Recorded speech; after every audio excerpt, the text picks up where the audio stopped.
Hey, big boy, do you want to look at the camera? Oh. Who's that handsome boy, huh? Green boy here is 8 weeks old. He's from Ellie, Jean, and Theodore's litter of mini medium F1 Bernedoodles. He currently weighs 11 pounds 5 ounces. So he's not one of the biggest ones, but right there in the middle, he's pretty good size. And his coloring is silver merle. So he has got, let's show your back, babe. Lots of silver and black merling going on back there. And then he's got white paws, white muzzle, white blaze. And he's also got the Bernese white tip on the end of his tail. Hi, big boy. Yes, his coat is, you can see, just a nice light wave right now, which I'm expecting to turn into a little bit more of a wave. Again, not a curl like a poodle's, not anything close to that. So the grooming needs will probably be about every 6 to 8 weeks, just depending on how well his coat is maintained. So brushing through about once a week will be sufficient to be able to keep those mats down. He has medium energy, yeah, which is really nice. And he's also got, let's do real quick, I was just remembering, look at your nose. He has got pink spots on his nose, and I wasn't sure if those were going to stay or not, but they are. So that's just something to keep in mind depending upon where he lives, because that pink is going to possibly need to be protected from the sun. So if you're at a high altitude like we are, and you're going to be out and exposed, then he might need some sunscreen, just so he doesn't get sunburn there on his nose. This guy, if you remember seeing from the videos, he was the puppy that precipitated us needing to move out of the whelping box sooner than we usually do, because he was climbing out. And he has continued to be a big problem solver. And he's not, it's not like he's obnoxious about it. He just loves working and figuring things out. And so he's been really great to train for that reason, because he's super focused on what I'm doing and trying to figure out what it is that I want so he can get that treat. But he's also one that will probably be an escape artist. So that's just something to keep in mind.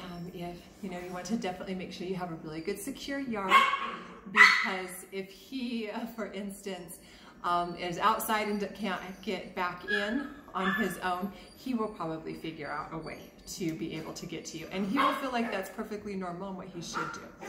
Yeah. Oh, thank you. And you can see, he loves to give kisses. He definitely loves to be in my lap. He loves to see what I've got going on.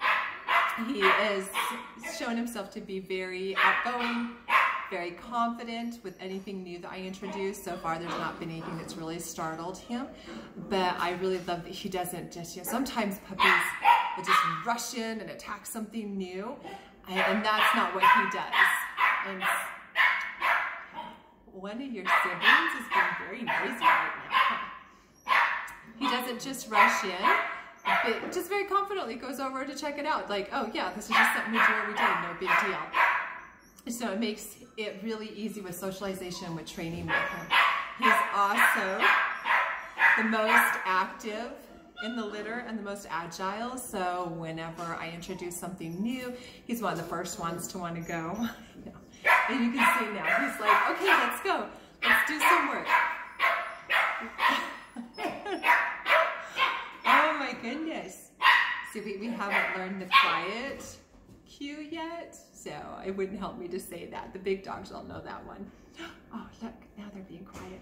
So whenever I introduce something new, especially into their outside yard, he's one of the first ones to come and climb up on top of it and to be jumping around, and we'll put stumps out or different things at different levels so they can move from one area to another if they so desire. And he really enjoys doing that. So he's going to enjoy being in a home that is a little bit more active. He's definitely got that energy to be able to want to go. And like I said, he likes to learn new things. He loves to explore, and he's kind of just one of those puppies that I like to call the middle of the road. So he's not super submissive and reserved, but he's also not just like in your face all the time, although right now is definitely looking that way. He's just super ready. He's like, I probably should have worked with him first. He's like, come on, let's do something besides just sit here. So Mr. Green would be good in a home for someone who doesn't have a whole lot of dog experience, because he is very confident in what he's doing. Oh my goodness, what are they doing, huh? He'd also be great with other dogs. Yes.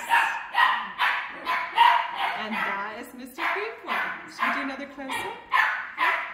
Come here. Let's see.